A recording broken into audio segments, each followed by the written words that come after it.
Thanks for joining CEEN Caribbean News. I'm Tanika Thomas. We begin with news from the political scene in Jamaica.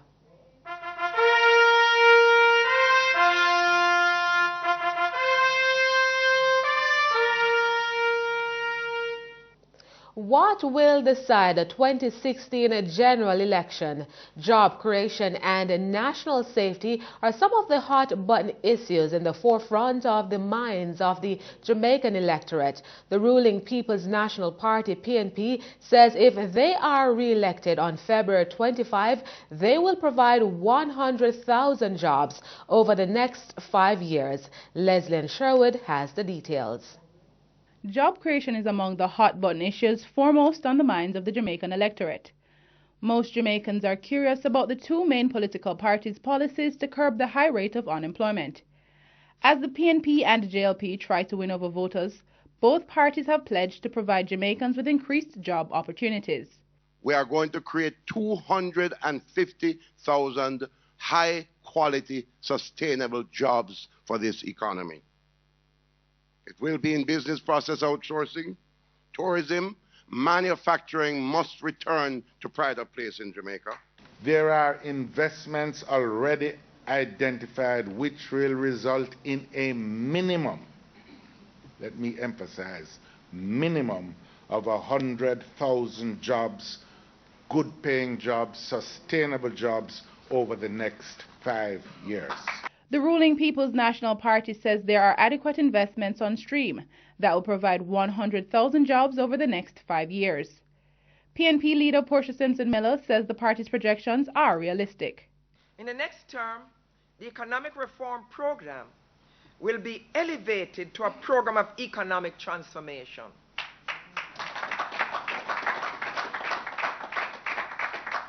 By the standards we have now set ourselves, we will deliver higher levels of economic growth in a shorter time. We will be delivering to the people of Jamaica no fewer than 100,000 new jobs in the next 5 years. This realistic and conservative target has been modeled off actual domestic and foreign investment flows over the past 4 years. During that time, we created more than 46,000 new permanent jobs and more than 70,000 new temporary jobs. So where will these 100,000 jobs come from? Mrs. Simpson-Miller is relying on the business process outsourcing, BPO, and tourism sectors. The booming business process outsourcing sector is on track to produce at least another 18,000 new jobs over the next 5 years. The tourism sector will provide another 10,000 additional jobs in the short to medium term from current investments. Projected new investments will multiply the job count. We have on our side the benefit of proven fiscal discipline. And the PNP leader argues that the party's plans aren't a pipe dream. You see, I have a competent Minister of Finance. And remember now, when things are tight and tough, the woman can use a little and create much. The party leader also made this pitch to entrepreneurs. At the same time, greater emphasis will be placed on expanding the provision of venture capital for small and medium-sized business startups, particularly by young creative entrepreneurs. We have plants in Jamaica that I am sure is a cure and should be for every ailment in the world, including the cure for cancer. In a direct jab at her opponent, JLP leader Andrew Holness's 10-point plan, which promises to remove personal income tax for those workers who earn $1.5 million and less a year, Mrs. Simpson-Miller charged that the PNP will not make empty promises. We have never plucked figures out of thin air.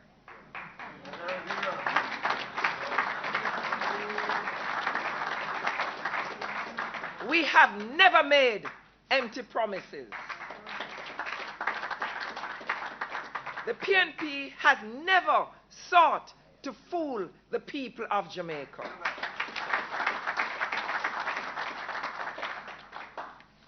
Our reputation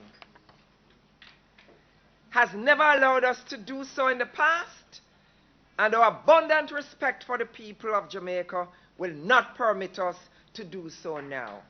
I'm Leslie Anshaud for CEEN Caribbean News. Thanks, Leslie. Meanwhile, the Jamaican Labour Party, JLP, says Jamaicans can bank on their plan for job creation and growth. JLP leader Andrew Holness says the party has created a creditable plan to ease the financial burden of Jamaicans.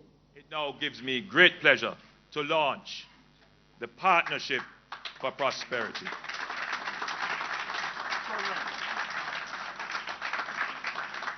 A partnership for prosperity, that's the path JLP is proposing to the Jamaican electorate. JLP leader Andrew Holness says a Labour Party government would concentrate on growing the economy and providing more opportunities to youths and the most vulnerable. The JLP launched its manifesto on Thursday, detailing its party's visions and policies that would be implemented if they form the next government on February 25. Former Prime Minister and JLP leader Edward Seaga was among the dignitaries who came to offer support.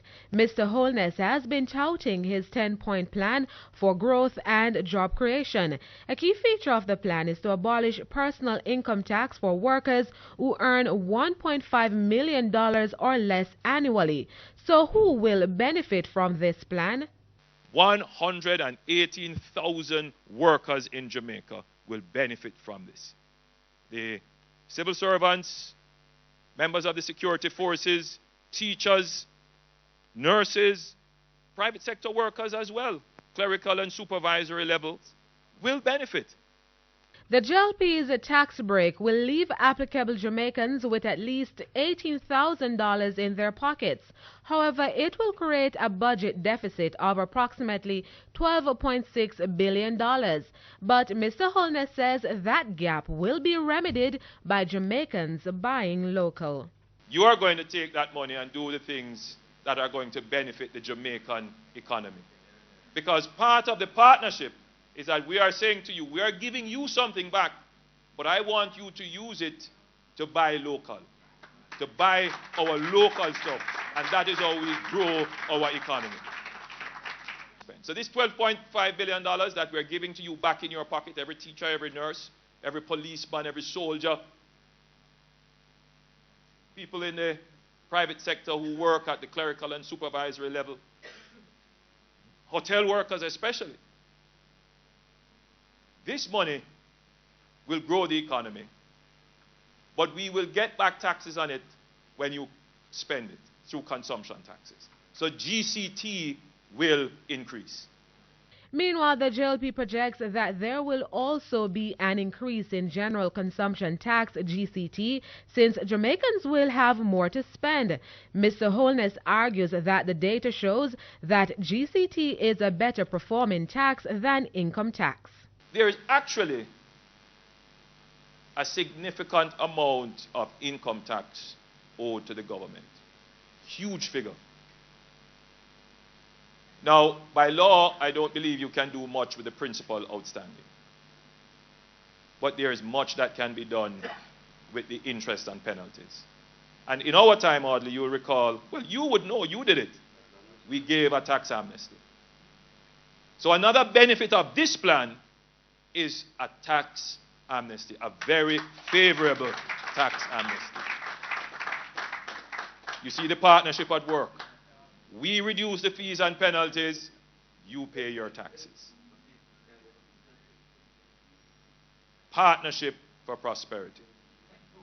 It is estimated that there is over $50 billion owed in taxes. And we are projecting minimally to collect $4 billion from that. So if you look at this, we have more than covered the $12.6 billion that is the government would lose. The JLP leader urged Jamaicans to log on to the JLP's Prosperity Roadmap. I urge Jamaicans. We have taken the time, we have done the research. The PNP hasn't done any research. They have taken your views, your vote for granted. They believe that because of tradition, no matter what they say, you are going to. I don't believe that. What I see on the ground are young people who are hoping for a chance. They want an opportunity. And with our 10-point plan, we are giving you value for your vote. We are giving you an opportunity. So all I have to say to the PNP is that your manifesto sucks and our manifesto rocks.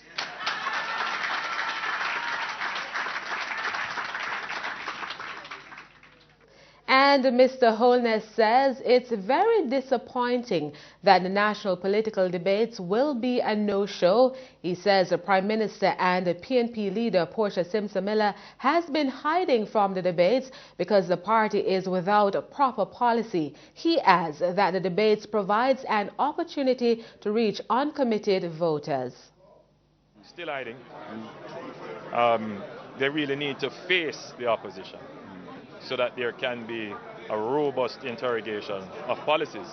They can question mine and, I can question their policies. So whatever they're doing, they're dodging. International donors have given funds to the Debates Commission. And they do this because it is a part of strengthening and deepening democracy. And the Jamaican people are looking forward to the debates because with such a large number of uncommitted, a large number of persons who are frustrated, any attempt to try and gloss over issues will only encourage cynicism. So the attempt to appear in a controlled environment, people will view it cynically and say, this is the reason why we can't bother with politics, because the politicians are just playing politics. And I think that the Prime Minister has a duty. The majority of her term was spent hiding from the media, hiding from the public, not fielding questions. It is rare that you see a leader in a democratic country not being willing to face the press and take tough questions. Mr. Holness says the JLP wants to hear the PNP's plans for the civil service as it relates to job cuts. They want to hide the fact that after the 25th, based on their budget and their program, they would be cutting the civil service in terms of jobs. There will be job cuts. And that's what they're hiding, because that's what they have planned to do. And we would love to get them in a room to really ask that tough question to them and place on the table the facts that we know. The Minister of Finance has been dodging. The Financial Secretary in the Ministry of Finance gave a warning that there would be job cuts. Then the Minister of Finance came and denied it. No, it would never happen. Then the chairman of the EPOC came and he gave a warning there would be job cuts. The Minister of Finance went to Parliament and said it wouldn't happen. And then recently, his last answer to the question, will there be job cuts after the election? He says, well, of course there will be job cuts. I don't know how much. So we need to interrogate that. What exactly are the plans you have to cut the jobs of the civil servants?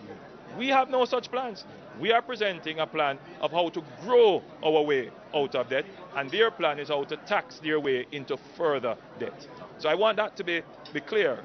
That question needs to be placed on the table in a one-on-one debate. And still on the election scene in Jamaica, there have been mixed responses to the PNP calling off the national debates. We took to the streets to hear the people's opinions. No, I don't think the PNP was justified. I think they should stand up to it. I think Portia, the leader she is, should stand up to it and debate. Yeah. Because I'm just supposed to apologize for something him do, and him didn't. So I think she's right.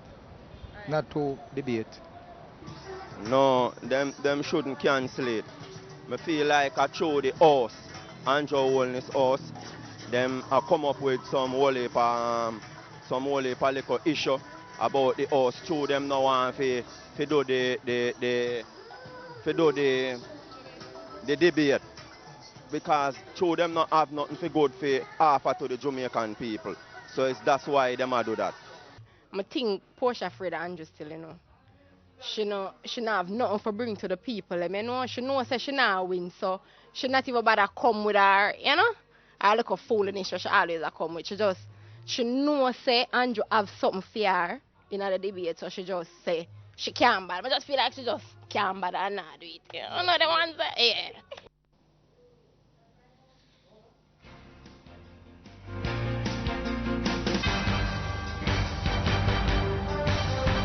Of Zika virus identified in Trinidad and Tobago.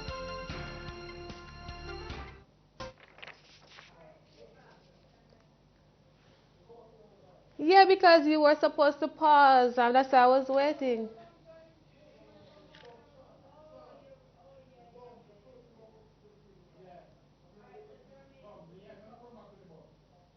So what you want me to do? No, what you want me to say?